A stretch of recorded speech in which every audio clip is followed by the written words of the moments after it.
It arises after the most common opening move sequence, and if you play this position with either side, either white or black, you gotta be ready to face the move bishop b5. We'll stay away from the main lines because they are intricate and they contain a lot of theory that you gotta know. Instead, we'll focus on the common e-gradation stuff, which is aggressive, fun, and easy to learn.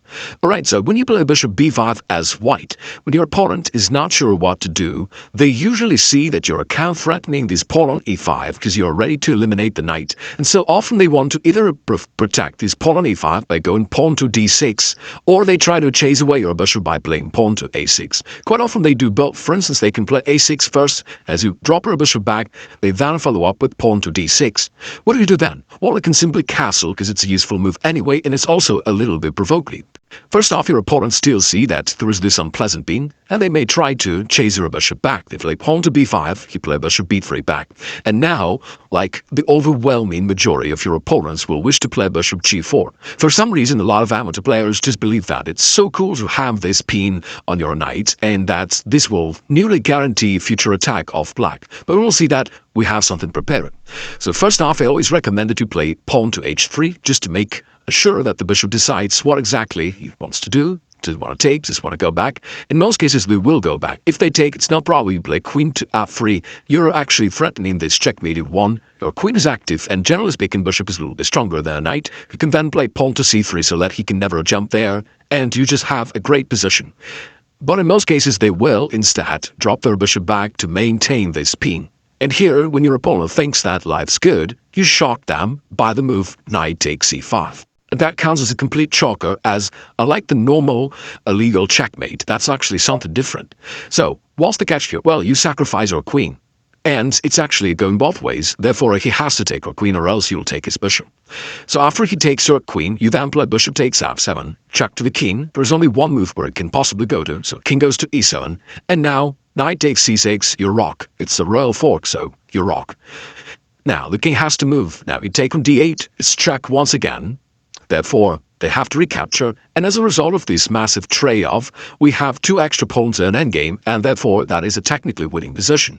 If they don't play the move bishop g4, which as we now know turns out to be incorrect, they can play a more solid-looking move knight f6, and that is indeed a good move for black. Still, there are some common attacking patterns and traps involved here. There are actually two ways for you to go about this. You can play in a more solid style, just play c3, which is a usual move of the Ruy Lopez opening. You are getting ready to play d4 on the next move and put your pawn in the center of the board, thus gaining some space advantage and a nice position. Some of your opponents will see that actually this pawn e4 is hanging, and they'll just go ahead and grab it. They'll expect you to play something like rook e1, and they're ready to drop their knight back, but instead of all that, you surprise them with bishop to d5, and you're just attacking way too many pieces across this diagonal, so you're going to be winning something. Besides the classical c3 and d4 plan of the Ruy Lopez opening, you can also switch it to the free lever attack with knight to g5, and that's something that will confuse a lot of your opponents because you're not playing the Italian game or the two knights game where they expect you to go for this attack. You instead play the Ruy Lopez, but since your bishop relocated back to this diagonal, it's actually become very similar to the Italian game, and therefore it can go for this free lever attack against this pawn. Now, how do they know it's a wrong arrow? They are like this. So how do you defend it? You're attacking all these squares, it's not easy. They'll play pawn to d5, now we take, and strangely enough recapturing with the knight is a losing mistake for black, but most of your opponents will not recognize this, so they will go for that. And now you win in the standard way for the free lever, so it's knight takes f7, temporarily sacrifice, followed by queen to f3, you're putting pressure against his king as well as the knight. Therefore, if the king wants to hide back, then he plays bishop takes d5, you're threatening here the knight and the rook along this diagonal. If he tries to go knight d4 to counter-attack you, you don't want to go back, you instead go forward, and it's somewhat really close to the scholar's checkmate. What else can your opponent play? We'll start from more amateur level stuff, and after that we'll go to like more pro stuff where your opponent knows the theory and plays all the correct moves. I'll still show you how to get a nice attacking position there, but for now let's still talk about like more common moves in amateur level. Again, your opponent sees that you're putting pressure against his center, against his pawn e5 in particular. He might wish to just defend it by playing pawn to d6. Looks simple and solid, but then he's exposing his king, and therefore this knight is getting pinned, and you can take advantage of that by striking the center right away. d4. Now you are threatening either to take or to push forward. Once again, this bishop is putting pressure. They'll usually recapture. You recapture with the knight, attacking this knight twice. They defend it, and then you just develop. Now, here your opponents will often see that if there is some unpleasant pressure that you're putting here, they'd wish to trade off some pieces to make their life easier. So they go for this, knight takes, queen takes, then they trade bishops. And now it feels like black's position is completely secure, and the most common move by black is knight to f6. Strangely enough, this move turns out to be a losing error, because you can strike back with the move pawn to e5. And this central breakthrough just wins the game. Like you attack here, plus your knight is putting pressure there just as well your queen. And if he takes there after a queen takes e5, that's a double attack to this king as well as the pawn on c7. And after they cover their king anyhow, you then play knight takes c7, check to the king, and then you trade queens, and on the next move you're going to win the rook in the corner, getting the winning material advantage. Some of your opponents will wish to go for the so-called burst defense where they go knight to d4. This way they counter-attack your bishop, and your bishop can no longer attack this knight on c6 whatsoever. What do you do then? Well, first of all, you just trade it off, and then you castle. Castling is something that you usually do early in the game because you have developed all your kingside pieces already, and therefore you're free to castle, and now your king is safe. Now, black has little problems with his development. If he tries to bring his knight, they can always kick it off with pawn to e5 and attack it, so it feels a little bit unpleasant. Normally black would wish to develop this light squared bishop by putting the pawn forward, but this pawn is being down to the king, therefore they can't play d6 right away. And, they could develop the dark squared bishop, but in this case, they usually prefer first attack your bishop with something like pawn to a6. And then again, bring the bishop back to c4. That's one of the tricks of the Ruy Lopez. As you relocate the bishop back to this diagonal, you kind of create back the Italian game situation, which allows you a lot of early attacks. For example, if your opponent plays bishop c5 here, looks like a very standard, normal, solid move, but it actually doesn't work because of bishop takes f7. And on the next move, you follow up with queen h5, which is a double attack, and you're going to get your piece back with interest. You won this pawn on f7, plus his king is completely exposed, which gives you a winning game. Many of your opponents will be tempted to play pawn to b5 because black's got a lot of pawns here. They wish to attack your bishop, maybe even to follow up c5, something like this. They definitely expect your bishop to just go back to b3 or something like this, but instead you still sacrifice your bishop on f7. And this is a really tricky tactic, which is nearly impossible to see if you are not familiar with this variation. So after a king takes, you still play queen h5. So far black still can't get it, what's the point? But they're losing, because after they go pawn to g6, you play queen d5, and that's the point of our plan. We attack the king and the rook in the corner, therefore we're gonna win the rook, get a material advantage, Bosky's kid is still exposed, and once again that ensures your winning advantage. Alright, what if you encounter a really advanced level opponent who knows all the theory and plays all the correct moves? Then the main line of the Ruy Lopez is pawn to a6, bishop goes back, knight f6, black is not playing rook b5 early, he instead just develops. And now again, the main lines of the Ruy Lopez are heavily theoretical and complex, but instead we'll go for a more aggressive approach. We'll go pawn to d4, trying to open up the game and put pressure on your opponent right away. Now clearly, attack the pawn, you're threatening to go forward. Therefore, in the vast majority of the cases, they're going to take here, and then you castle, leaving the e-file open for your rook, which is very handy in many variations. So it's, for example, very risky for black to take this pawn, because that exposes their king along the e-file, and you're going to take advantage of that. So, what will black do here?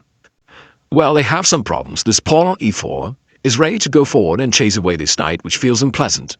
If they try to stop it by going d6, they expose their king along this diagonal. Therefore, he can just go knight takes d4 and start putting pressure here to this knight. So it also, it's not the end of the world for black, but anyway, you have nice attacking position here. In most cases, they play the move pawn to b5. That's the most played move according to the chess database. And guess what? This is nearly a losing error, because that relocates your bishop back to b3, and now you have those two common attacking patterns that we discussed previously together. So you're threatening either to go pawn e5 and chase away this knight, which is very uncomfortable for black, or, thanks to this bishop, you're ready to go knight g5 and hit this pawn on f7. And black is kind of defenseless against these both threats together. In those cases, they go bishop c5, getting ready to castle, which prevents a move knight to g5, because that'll want the efficient, he will simply castle, but e5 remains to be very strong. And what can he do now? He doesn't want to undevelop his knight back to g8, that's just very passive and you'll continue attacking. Knight e4 puts this knight in a very dangerous position here in the center of the board, because you see that there are no squares where it can possibly go to.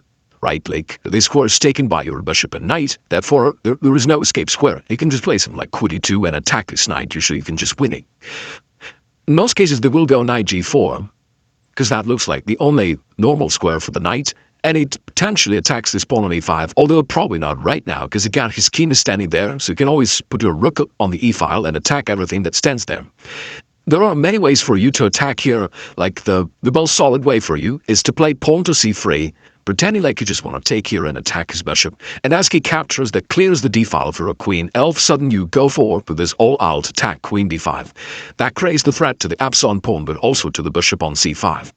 And after a queen e7, you can just recapture the pawn, and your position is so strong with so many threats, and black's pieces are like really awkward, and with so many weaknesses all around.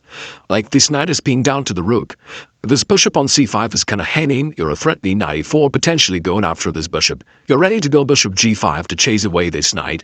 This queen, you're putting pressure on this diagonal. Like this knight is also misplaced. Like kind of everything is wrong for black. If he tries to castle, you can then go bishop g5, and now the queen has to move, and after that, he just can get this bishop on c5, which is no longer defended, and black's position falls apart. So what's the correct way for black? Indeed, black should be like really careful here and play most solid moves ever. So after they take here on d4, you castle kingside. Instead of b5, which is nearly a losing error, they gotta play bishop e7 and try to castle as quickly as possible, and then they ensure they're safe. You still play pawn to e5 just to gain a tempo. And after the knight goes forward, in this case it is safe for black to do that because knight cannot be trapped, it can escape for this square. Then you can just get back your pawn on d4, and after all, that's just an equal game. If black does something normal, if they take here or if they castle, that's an approximately normal equal middle game position, and that's fine because, you know, chess is a draw if both sides play correct moves, but in reality both sides play incorrect moves consistently, and that's what makes chess fun. So what if your opponent decides to take this pawn instead? Looks kind of a juicy pawn. It looks like black's king is now really well defended and black has nothing to worry about. But in this case, that's still wrong because you can go rook e1. And even though you're not going after his king, you're going against these two knights. You're kind of skewing them. You're going to win one of them. Black can't even play pawn to d5 because this pawn is pinned. Like a little nuance that actually does not help black to just play d5 and feel good. Similarly, they can't play f5 because your knight controls this square.